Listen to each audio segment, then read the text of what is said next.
here. Today I wanted to talk to you about a movie called The Color Out of Space. This is actually on Shudder. IMDb says that it was out in 2019, but Shudder says it was 2020, so I don't know which one's right.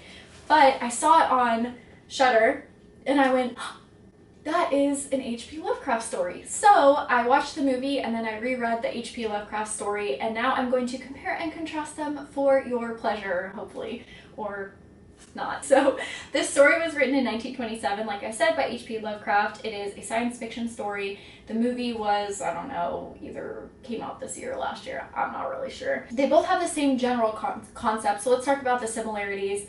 It's a story about a meteor who comes and lands by a farmland. It starts kind of like growing these beautiful, elaborate plants and creating these interesting insects and wildlife and kind of creating an ecosystem of its own.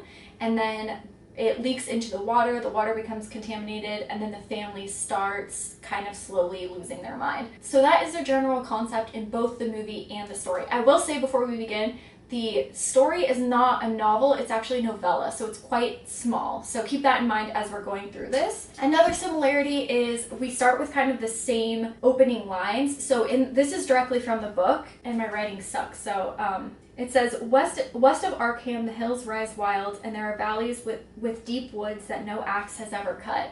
And that line is pretty similar to the opening paragraph in the movie as well. So I thought that was really cool that they kept a lot of H.P. Lovecraft's like original words in the movie as well. So I thought that was neat. The meteor draws in lightning, and that's kind of when everything goes haywire. So that's similar. The families are pretty similar, except for in the book, the parents have 3 sons.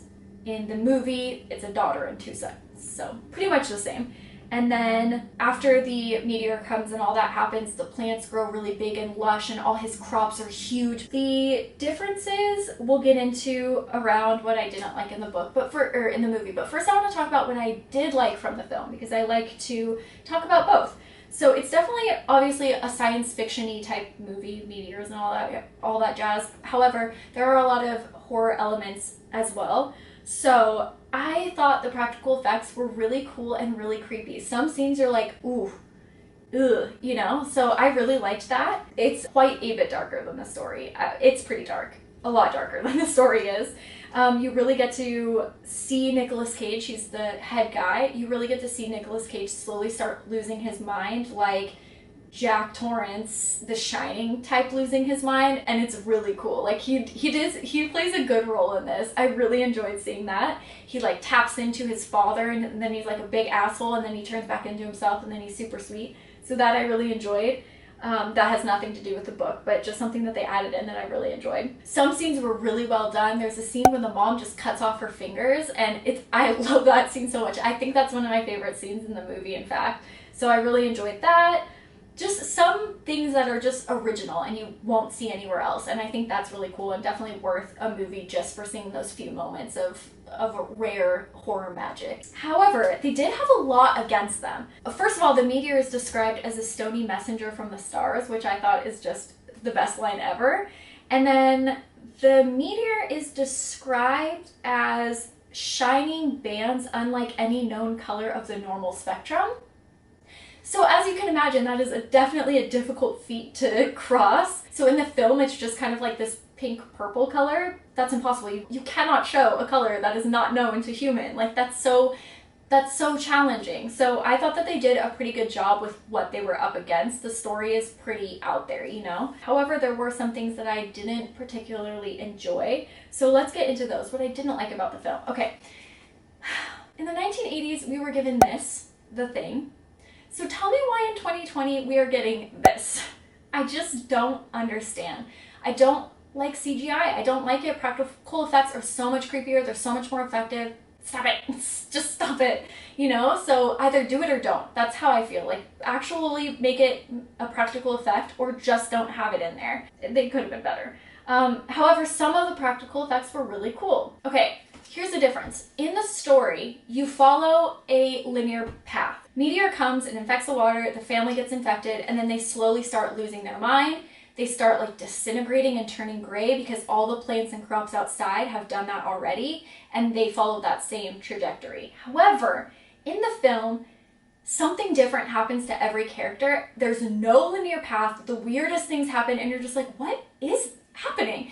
And although that's fine because it's a meteor and you're not supposed to necessarily understand it, I think you have to have some grounding in that science fiction world, or else it just doesn't matter because weird shit's gonna happen and you're not gonna know what matters. So I think if you were able to see like, oh, this is the path that it's gonna take, oh, this is gonna happen to them too, it would have made more sense and been cooler to follow along than just like, oh, this person explodes, but then this person just disappears. I don't know. In the book, however, like I said, like you see them disintegrating, that there's something from the meteor that lives in the well. It sucks the life out of everything. It feeds on everything, and it gets stronger all the time. So you're like, that's a concise, okay, maybe I don't understand the meteor and I don't necessarily understand what's happening to the people, but I know that their life is being sucked out of them, and whatever is happening is making that thing grow stronger. That was easier to follow and more enjoyable. Another thing that confused me is one daughter that was like a witch, and she's doing some sort of like, I mean, I don't know anything about witches, but I think it's some like pagan ritual at the beginning, and she's dressed how you would, I guess,